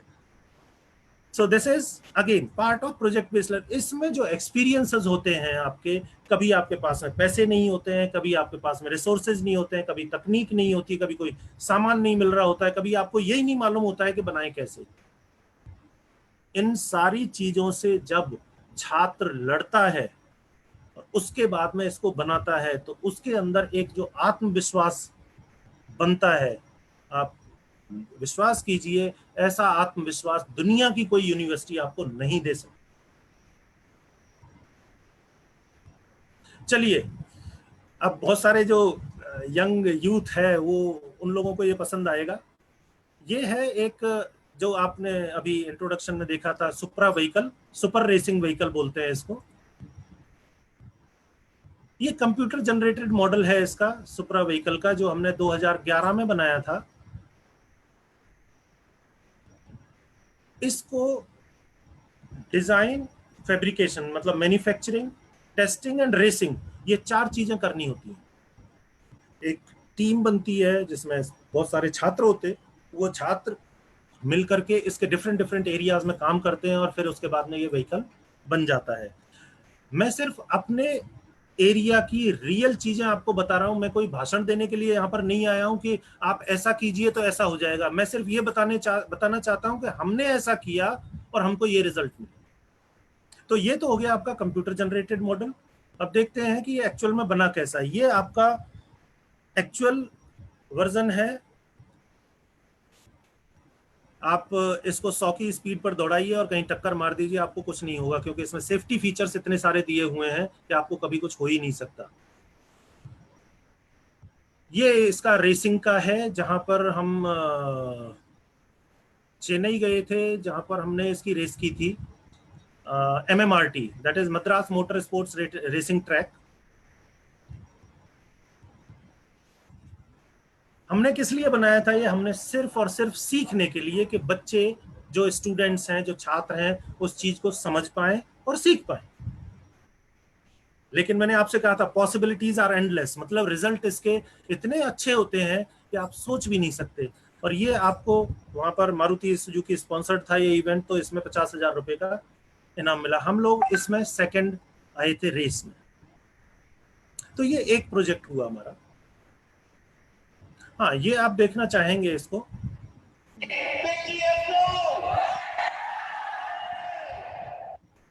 आपने कभी भी फर्स्ट ईयर के छात्र,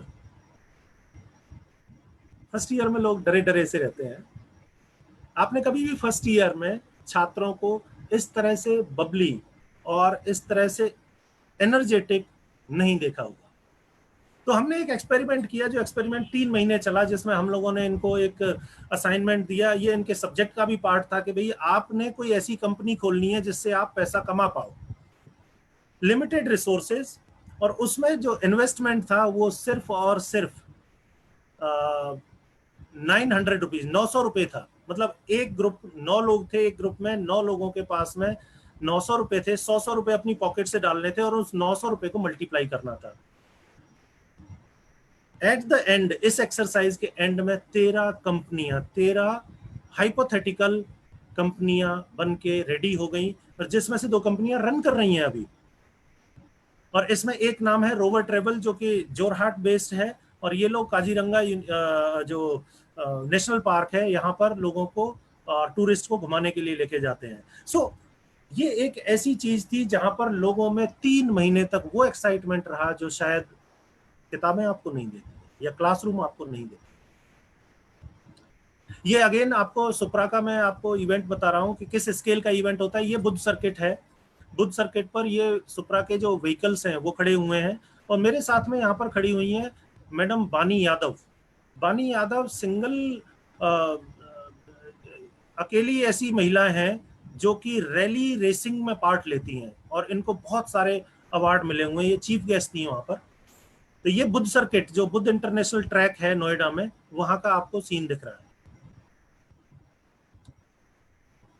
यहां पर ये आपका again team of the students, जो बच्चों की टीम थी, उन्होंने मिलकर के एक चीज बनाई। इसको बनाने में हमको कम से कम 6 से 7 महीने का समय लगा। सारे बच्चों ने बहुत कुछ सीखा यहाँ पर, और ये कार सी बन के तैयार हुई, जिसको रेस करने के लिए हम लेकर गए थे पीतमपुर, इंदौर। 27 ऐसी गाड़ियां बनकर के आई थी, जिसमें से हमारी शायद रैंक थी 5th, और ये हमने फर्स्ट टाइम पार्ट लिया था 2008 में। ये हमारा अब तक का सबसे अच्छा प्रोजेक्ट रहा, जिसमें अगेन 25 बच्चों की टीम ने बहुत ही फैबुलस, बहुत ही सुंदर डिजाइन और मैन्युफैक्चरिंग की थी सुप्रा व्हीकल की। हाँ, ये एक बहुत ही इंटरेस्टिंग स्टोरी है, जहां पर छात्र हमेशा ये सोचते हैं कि यार मैं क्या करूं, मैं तो ये बना ही नहीं सकता। तो उनके लिए है कि आप जो बना सकते हैं वो सोचिए, आप जो कर सकते हैं अपने एरिया में, जो कर सकते हैं वो सोच के रखिए। तो यहाँ पर आप देख रहे हैं क्रॉसबो है। ये इतना खतरनाक बना था कि इससे, अगर ये एक्चुअल क्रॉसबो से भी ज्यादा खतरनाक था, क्योंकि इसका जो डिस्टेंस था, मैंने जो डिस्टेंस दिया था वो 10 मीटर स्ट्रेट के लिए दिया था, 10 मीटर स्ट्रेट। लेकिन यहाँ पर इसकी जो स्पीड थी, इसका जो रेंज थी, वो करीबन करीब पहुंच गई थी 50 मीटर्स। ये क्रॉसबो डिजाइन किया था, डिजाइन मैन्युफैक्चरिंग। अब इसमें एक बहुत बड़ी कंडीशन आ गई थी, 500 रुपए के अंदर आपको इसे बनाना है। और आप देखेंगे एंड रिजल्ट इसका 3 महीने के अंदर एंड रिजल्ट ये निकला कि 500 रुपए के अंदर ही ये बन के तैयार हुआ, by using our own resources. हम लोगों ने सिर्फ और सिर्फ वो चीजें यूज की जो शायद बहुत सस्ती थी या वेस्ट थी। इसको बोलते हैं ऑल टेरेन व्हीकल, वो आपने पहले भी देखा है ऑल टेरेन व्हीकल। ये जो व्हीकल है इसको जनरली किसी भी टेरेन में यूज किया जा सकता है। Again design, manufacturing, testing and racing 2012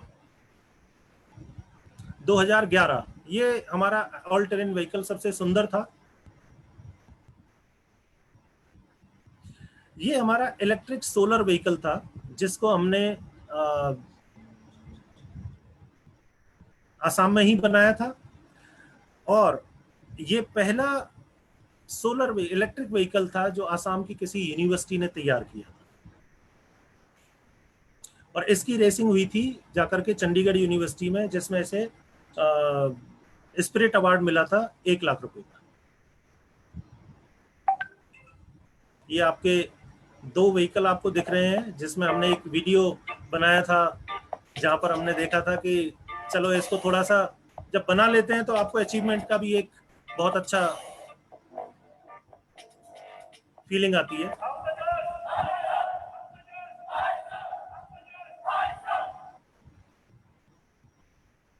इस तरह की फीलिंग आपको तभी आ सकती है जब आप खुद से करेंगे, जब आप खुद करेंगे, जब आप इन्वॉल्व होंगे। यहां पर मुझे नहीं लगता कि आप ये बताएंगे कि ये क्या चीज है।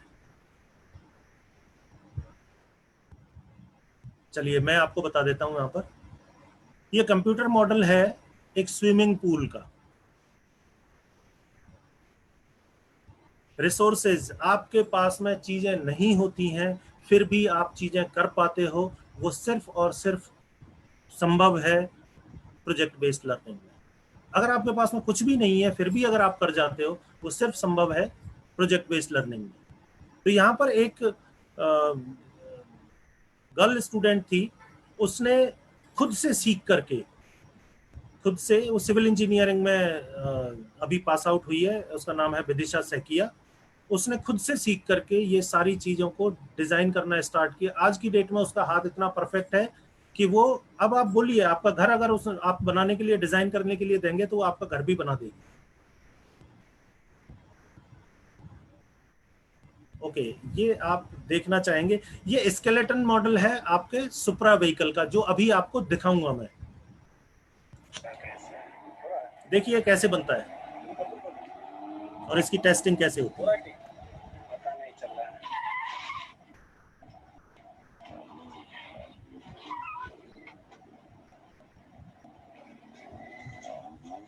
आप वीडियो देख पा रहे हैं?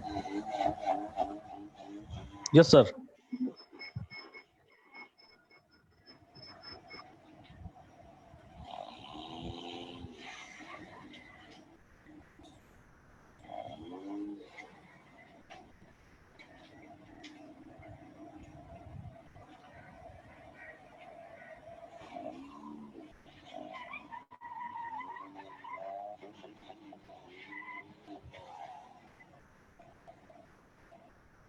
ओके, जो ये जो वीडियो था, ये वीडियो आपको सिर्फ ये बताने के लिए दिया गया था कि टेस्टिंग जो होती है वो इतनी एक्सट्रीम होती है। अभी तो ये हम कॉलेज के अंदर ही कर रहे थे, लेकिन जब हम बाहर निकलते हैं सेक्टर की रोडों पर तो उस समय पर इसकी बहुत ही एक्सट्रीम टेस्टिंग होती है। तो यहाँ पर आप स्केलेटन मॉडल देख रहे हैं इसका, यहाँ पर फिनिश्ड मॉडल देख रहे हैं।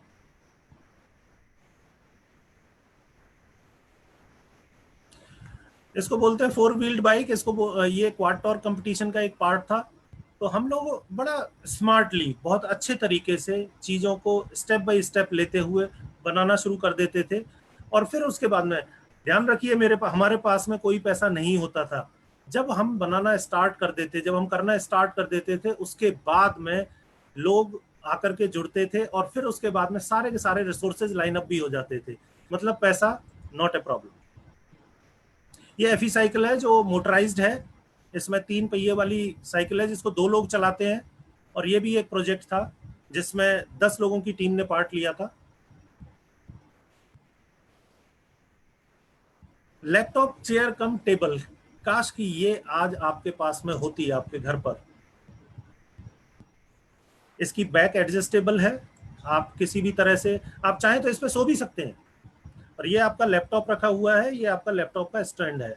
बहुत ही सिंपल। मैंने इस चीज को जो हम लोगों ने सोचा था वो ये था कि जो घर में वर्क फ्रॉम होम लेडीज होती हैं, ये आपको मैं बात बता रहा हूँ 2015 की। 2015 में हम ये सोच पाए कि जो घर में लेडीज होती हैं उन लोगों के लिए या तो डाइनिंग टेबल पर लैपटॉप रख के लिए काम रखने के बाद में काम कर सकते हैं, अदरवाइज वो किसी और तरीके से जिसमें उनकी बैक जो है वो कंफर्टेबल नहीं होती है, या फिर जो लोग आदमी होते हैं वो भी इसी तरह से काम करते हैं। तो ये हमने एक कंसेप्ट डिजाइन किया कि भाई क्यों ना हम इन लोगों के लिए ऐसी laptop chair cum table provide कराएं जिस पर बैठने के बाद में वो आराम से शांति से काम भी कर पाए और कंफर्टेबल भी हो पाए। और ये जो प्रोजेक्ट था, ये प्रोजेक्ट बहुत ही अच्छा रहा और आज की डेट में इस प्रोजेक्ट की उपयोगिता और भी बढ़ गई है, क्योंकि हर आदमी, हर व्यक्ति जनरली अब घर से ही काम कर रहा है। तो मैंने आपसे बोला था कि मैं आपको कुछ स्टोरीज सुनाऊंगा। ये एक स्पेशल पर्पस चेयर हम लोगों ने डिजाइन की थी, मैन्युफैक्चरिंग नहीं की थी। और इसका कंसेप्ट ये था कि ये थिएटर में, ऑडिटोरियम में लगनी थी, जिसमें कि किसी समय में पढ़ाई भी हो पाए और किसी समय में एंटरटेनमेंट मतलब मूवी भी देखी जा सके थिएटर में। मैं यहाँ पर ये वीडियो शो करना चाहूंगा आप लोगों को। यहाँ पर ये जो आप बच्चा देख पा रहे हैं, आप सभी को दिख रहा है? जी सर। ये जो बच्चा देख पा रहे हैं, ये 13 साल का लड़का था जो एक कोकोनट वेंडर था, जो नारियल पानी बेचते हैं। इस बच्चे के पास में जब हम एक दिन नारियल पानी पीने गए तो इसके हाथ की जो ये वाली उंगली थी, इस पर ये पट्टी बंधी हुई देख रहे होंगे आप। यहाँ पर ये जो काले कलर की पट्टी है ये बांध रखी थी। तो मैंने पूछा, बेटा क्या हो गया तेरे को, क्या ये हाथ में क्या हो गया? ऐसे ही जनरली पूछ लेते हैं। तो इन्होंने बोले सर ये कट गया। मैंने कट कैसे गया? बोले सर मैं जो ये नारियल काट रहा था तो थोड़ा सा ध्यान साइड में हो गया तो मेरे हाथ में यहाँ पर लग गया। ये जब बात उसने बताई तो मुझे ऐसा लगा कि शायद मैं इसके लिए कोई जस्टिस कर पाऊं। और उस जस्टिस कर पाने का ये जो दिमाग में आइडिया आया, वो बना सूत्रधार उस मशीन के लिए जो कोकोनट पीलिंग और पंक्चरिंग मशीन बनी।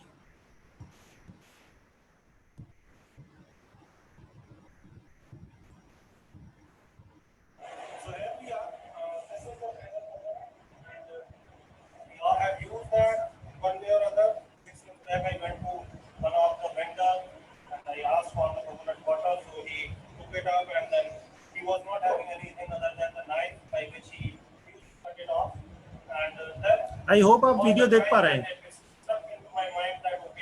Yes sir.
Okay, so this was your that machine which was the prototype.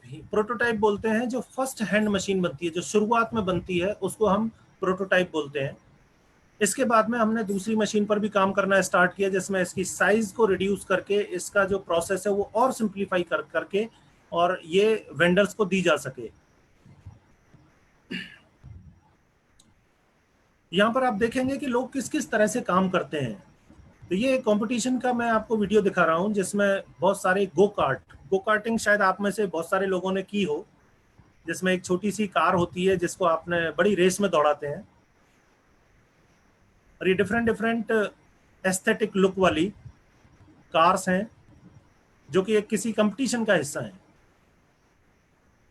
और यहाँ पर आप देखेंगे साथ में उसी कार के जो पार्टिसिपेंट्स हैं, जो उस कार के टीम मेंबर हैं, वो खड़े हुए हैं।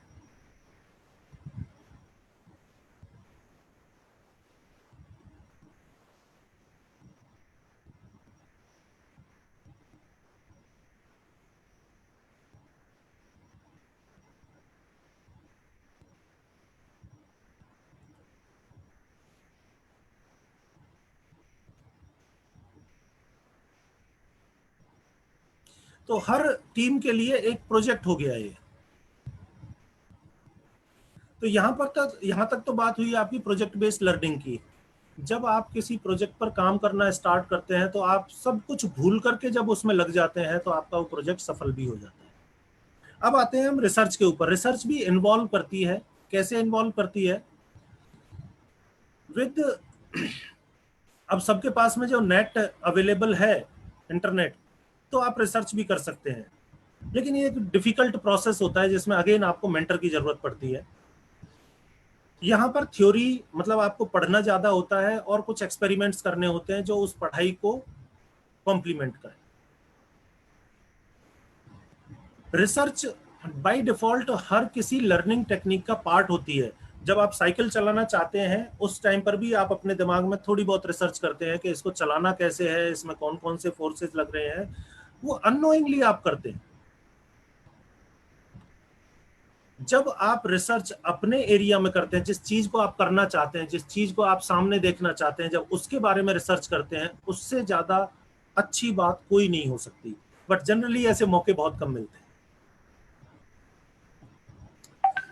Research, when well documented, becomes great tool for the boon for the society and other researcher. देखिए, इजराइल एक बहुत छोटा सा देश है, लेकिन टेक्नोलॉजी के मामले में वो सबसे ज्यादा आगे है। इसका मतलब ये हुआ कि वो लोग रिसर्च के ऊपर बहुत ज्यादा ध्यान देते हैं, और रिसर्च करने के बाद में उस चीज का इम्प्लीमेंटेशन करना, उस चीज को आगे बढ़ाना, उस चीज को फिजिकल फॉर्म में लेकर के आना उन लोगों के यहाँ पे बहुत इजी है। इसलिए वो देश बहुत ज्यादा आगे बढ़ा चला जा रहा है। अब आने वाले टाइम में हमारे देश में भी इस तरह का कुछ होने वाला है जिसमें आप सभी लोग एक बहुत अच्छा पार्ट हो सकते हैं, क्योंकि मैं देखता हूँ यहाँ पर कि बहुत सारे यंग लोग जुड़े हुए हैं। अब आ जाते हैं, क्या कुछ नया सोचा जा सकता है? आपकी पर्सनैलिटी, क्या आप अपने बारे में जानते हैं? आपकी स्ट्रेंथ वीकनेस एनालिसिस, आपकी हॉबीज क्या हैं, और या आप अपने आप को आगे ज्यादा अच्छा बनाने के लिए प्रयत्नशील हैं या नहीं? तो यहां पर मैं आपको थोड़ा सा टाइम लेकर के बताऊंगा। योर पर्सनैलिटी, मैंने लिंक आपको यहां पर दे रखी है। इसमें कुछ नहीं करना होता है, आपको इस लिंक पर जाकर के जो क्वेश्चंस पूछे जाते हैं उन क्वेश्चंस के आंसर्स देने हैं, और लास्ट में जब सबमिट करना होता है तो आपके सामने आपका जो प्रोफाइल है वो सामने आ जाता है, आप कैसे हैं वो सामने आ जाता है, और आप इन 16 में से एक निकल के आएंगे। ये जो मैं आपको 16 दिखा रखे हैं पर्सनैलिटी टाइप्स, आप इनमें से एक निकलेंगे। तो आप सोच सकते हैं कि आपका एक्यूमेन किधर है, आपका माइंडसेट कैसा है, ये सब चीजें आपको इसमें मालूम चल जाएंगी। इसमें 2-3 चीजों की ध्यान रखने की जरूरत है। पहला, आपको बहुत ईमानदार होना पड़ेगा, जिसका मतलब हर क्वेश्चन का आंसर आपने बड़ी ईमानदारी से देना है, कुछ भी क्वेश्चन आंसर हो नो प्रॉब्लम। दूसरा, आपको ये टेस्ट 12 मिनट के अंदर कंप्लीट करना पड़ेगा। तो यहां पर आप देखेंगे कि ये जो 16 पर्सनैलिटीज हैं वो यहाँ पर इस तरह से निकल के आती हैं। इनकी 4 कैटेगरीज हैं। एक विश्लेषक है, राजनयिक है, रखवाला और खोजकर्ता। ये मैंने आपको हिंदी में दे रखे हैं। इसमें कोई भी पर्सनैलिटी गलत नहीं प्रोजेक्ट की गई है, कोई भी पर्सनैलिटी नेगेटिव नहीं है। तो यहां पर मैं आपको बताऊंगा एक सुधारक के बारे में, खामोश और रहस्यमय, फिर भी बहुत प्रेरणादायक लाभदायक और आदर्शवादी। मैंने आज तक मेरे पास में कम से कम 1 से 2,000 लोगों का डेटा है इसमें, जिसमें अगर मुझे कोई प्रोजेक्ट चालू करना है तो मैं उसमें जिन लोगों को लूंगा उन लोगों से कह देता हूं कि भाई ये टेस्ट को जरा देके देख लीजिए, और जो वो निकल के आता है, सपोज कोई नेता निकल के आ जाता है तो फिर वो उसको उसी तरह का काम दिया जाना चाहिए जिसमें कि टीम में बहुत अच्छा एक कोऑर्डिनेशन भी बन जाता है। तो ये एक टेस्ट रिजल्ट है, एनोनिमस मैं नाम नहीं लेना चाहूंगा यहाँ पर, लेकिन वो अभी यहाँ पर हैं, आपके इसी ग्रुप में देख भी रहे हैं। तो इनकी पर्सनैलिटी निकल के आई है एडवोकेट। एडवोकेट यहाँ पर ये सुधारक जो है, ये है हिंदी में सुधारक। इनकी पर्सनैलिटी देखते हैं। इंट्रोवर्ट मतलब ये अंदर ही अंदर रहने वाले 51%, इसका मतलब 49% ये एक्सट्रोवर्ट भी हैं, बाहर आउटस्पोकन भी है। इंट्यूटिव मतलब मन से काम करने वाले, भावनाओं के ऊपर। फीलिंग इनकी 75% है, जो कि इनको बनाती है एक बहुत अच्छा इमोशनल व्यक्ति। जजिंग, ये दूसरों को देख करके फटाफट डिसीजन भी ले लेते हैं कि ये व्यक्ति कैसा होगा। टर्बुलेंट इनका 72% है, जो ये कहता है कि इनको गुस्सा जल्दी आता है।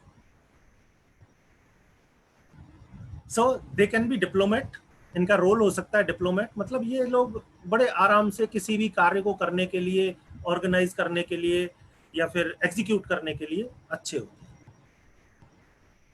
यहां पर आ जाती है आपकी स्वॉट एनालिसिस। स्वॉट एनालिसिस होती है strength, weakness, opportunity and threat analysis. तो यहां पर नहीं देखना है आपने, इस वाली स्लाइड में आप देखिए स्ट्रेंथ। आप अपनी स्ट्रेंथ देखिए, यहां पर आप अपने बारे में सोच करके डिसाइड कीजिए कि आप में स्ट्रेंथ कौन कौन सी है, और वो जनरलाइज नहीं होनी चाहिए, वो ऐसी स्ट्रेंथ होनी चाहिए जो औरों के अंदर शायद ना हो।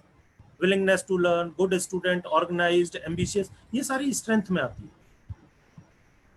वीकनेस, प्रोकास्टिनेटर मतलब लेजी, जो आलसी व्यक्ति होते हैं। हाँ ठीक है, आलस है तो है, हम उसको इम्प्रूव करने के लिए जब तक हमको मालूम नहीं होगा तो हम इम्प्रूव कैसे करेंगे उसको। Lack of verbal communication skill, that means आपकी लैंग्वेज के ऊपर कमांड नहीं है। फियर ऑफ फेलिंग, हमें हमेशा किसी भी काम को करने में, शुरुआत करने में डर लगता है, और वो जो फियर ऑफ फेलिंग है वो आपको काम ही नहीं करने देता है।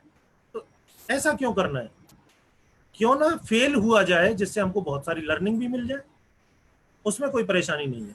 Opportunity, internship, resources from schools, family support. अगर आप स्कूल में पढ़ते हैं तो क्या आप स्कूल की लाइब्रेरी का 100% यूज करते हैं? अगर नहीं करते हैं तो करना स्टार्ट कीजिए, because that is your opportunity. और थ्रेट आती है लैक ऑफ रियल एक्सपीरियंस। तो मैंने आपको ये सारी चीजें बता दी हैं कि रियल एक्सपीरियंस थ्रेट में यहाँ पर काउंट हो रहा है, इसका मतलब आपका रियल एक्सपीरियंस होना बहुत जरूरी है। और वो कहाँ से मिलेगा? आपका project based learning, internship, research और किसी इसी तरह की काम करने से। Little job opportunities for just bachelors degree, लेकिन अगर आपके अंदर वो काबिलियत है तो आपको बैचलर डिग्री के बाद में भी जॉब बड़े आराम से मिलेगी। Most jobs I found are out of state. यहाँ पर ये आपका खुद का सोचना है कि जब तक आप अपने घर से बाहर नहीं निकलेंगे तो आप कमाना नहीं सीखेंगे। यहाँ पर आ जाती हैं आपकी हॉबीज। ये आपके लिए बहुत अच्छा एक ऐसा कार्य करती हैं जिसमें कि आप कभी बोर नहीं होते हैं, क्योंकि हॉबीज का मतलब ही ये है। ये बहुत ही अच्छा स्ट्रेस बस्टिंग टूल है। तो यहाँ पर आप लोगों ने अभी देखा होगा पिछले 2-3 महीने से जब आप लॉकडाउन में थे तो शायद आपने हॉबीज ही परस्यू की होंगी। किसी की हॉबी होती है पबजी खेलना, जो कि अब बंद हो चुका है। किसी की हॉबी होगी ड्राइंग करना, पेंटिंग करना, जो कि शायद उन लोगों ने की होगी, क्योंकि ये स्ट्रेस बस्टिंग टूल है। किसी की हॉबी है सीरीज देखना या मूवीज देखना, it's okay, it is very good, लेकिन उससे कुछ लर्निंग आपको मिलनी चाहिए, तब तो वो हॉबी आपके लिए शानदार है। इसमें आप थकते नहीं हैं आपकी हॉबीज में।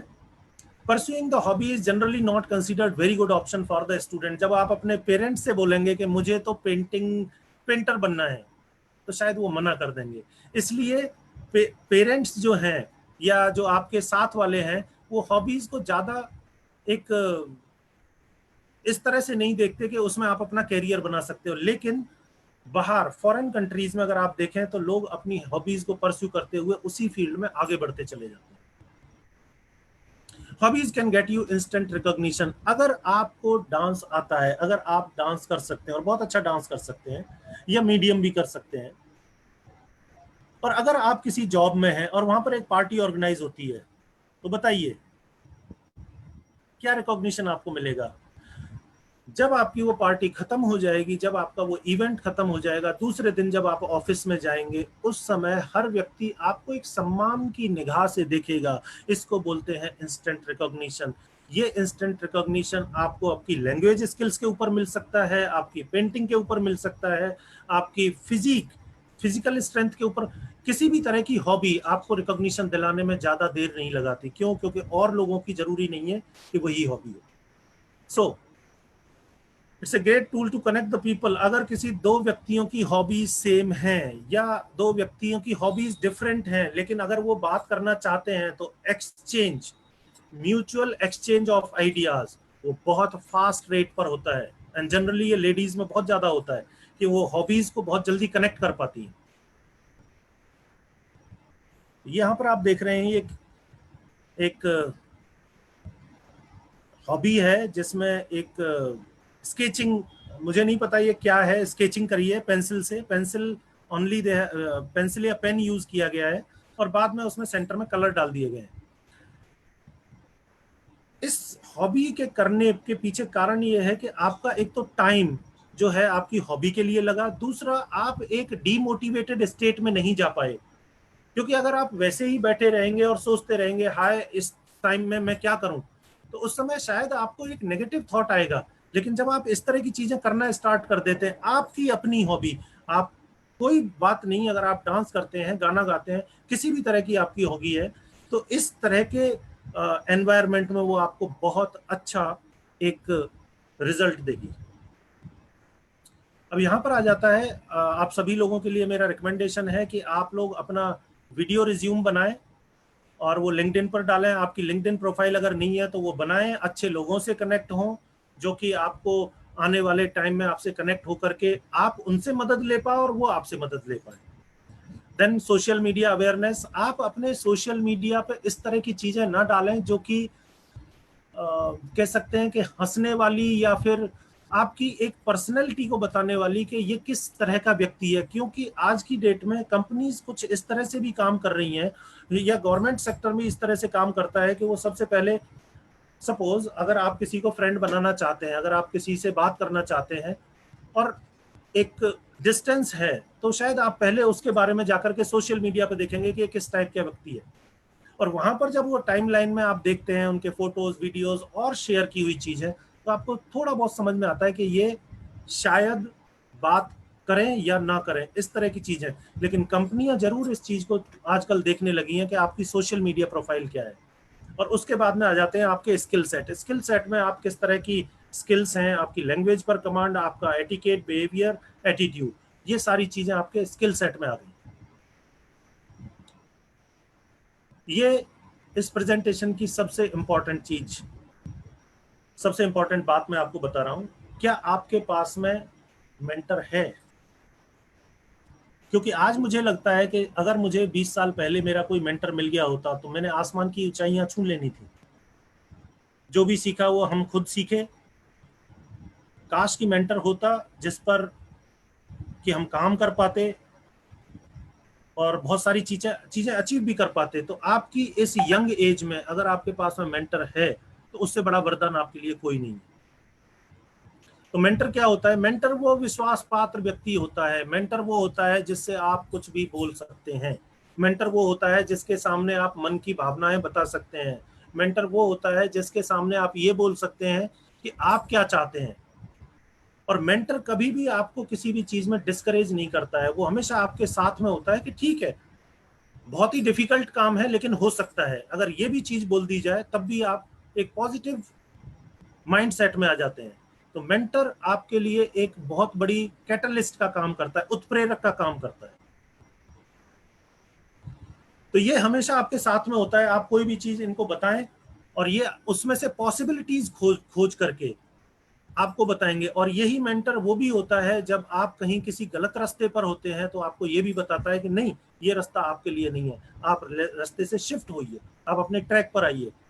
ये चीज आपके लिए बहुत ज्यादा जरूरी है, क्योंकि हमको एक ये लगता है कि हमको सब कुछ पता है और हम सब कुछ कर सकते हैं। भाई आप कर सकते हैं सब कुछ, लेकिन सब कुछ आपको पता नहीं है। तो उसके लिए आपको मेंटर, वो व्यक्ति जिससे आप अपनी दिल की बातों को शेयर कर सकते हैं, ऐसा मेंटर होना बहुत जरूरी है। क्वालिटीज जैसा कि मैंने आपको बताया, इनसे आप किसी भी तरह की बात कर सकते हैं। ये किसी को कुछ बताते नहीं है आपके बारे में नेगेटिव नहीं सोचते हैं। जनरली आपको हाथ पकड़ के ऊपर उठाने की कोशिश करते हैं, और कोई भी पॉजिटिव चीज आप सोच सकते हैं। एक ही नेगेटिव चीज होती है कि अगर आप किसी गलत रास्ते पर जा रहे हैं तो ये आपको वहां पर भी बोलते हैं कि भाई इस रास्ते पर आपको नहीं जाना है। वहां पर मेंटर को आप नापसंद भी कर सकते हैं, लेकिन उसके अलावा हर समय ये मेंटर आपके साथ में होता है। मेंटर को आप कोच भी बोल सकते हैं, जैसे सचिन तेंदुलकर के कोच हैं या फिर बहुत सारे लोगों के गुरु होते हैं, इनको मेंटर ही कहा जाता है। लेकिन जनरली हम लोग आज ऐसी सस्पिशियस एनवायरनमेंट में रहते हैं कि हम बहुत जल्दी किसी पर विश्वास नहीं कर पाते। तो ये वो विश्वास पात्र व्यक्ति होता है जिससे आप कभी भी कुछ भी कहो, आने वाली लाइफ में ये हमेशा आपके लिए साथ में ही होगा। हाँ, जब भी आपको, एक बहुत अच्छी चीज है कि जब भी आपको कोई सफलता मिलेगी या किसी चीज की खुशी होगी, ध्यान रखिएगा ये मेंटर वो व्यक्ति होता है, जब आपको किसी चीज में सफलता या खुशी मिलती है तो आपसे दुगनी सफलता या खुशी का एक माहौल जो है वो उनके खुद के मन में होता है कि हाँ, ये बहुत अच्छी चीज हुई है। ये आपको वो रास्ता दिखाता है। यहाँ पर आपके मेंटर ज्यादा भी हो सकते हैं, डिपेंडिंग ऑन किस सिचुएशन में आप हैं, आपको क्या क्या चीजें चाहिए। लेकिन इन मेंटर्स को ढूंढना बहुत ही मुश्किल काम होता है, बहुत मुश्किल काम होता है।